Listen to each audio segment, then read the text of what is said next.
In this video, we're going to tell you a bit about our BioS project.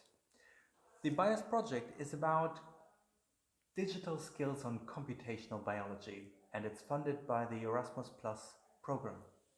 Laura, tell us a bit more about the project, the BioS project.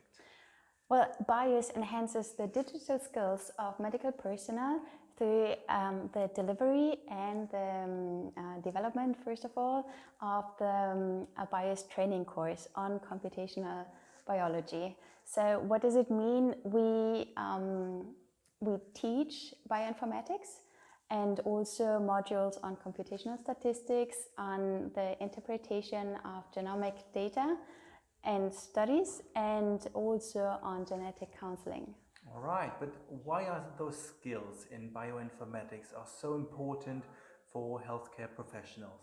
Well, they are very important because of recent developments of bioscience.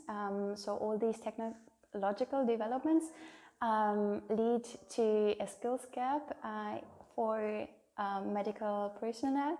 And with the BioS course, we can fill this gap by teaching them those skills.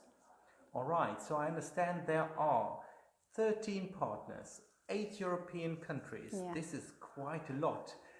If someone in a European country is interested, how can they reach you or the other partners? Well, they're very welcome to visit our website, of course, but we're also on social media. And yeah, we are also reachable, of course, by email. All right. So, yeah. Thank you so much. Thank you.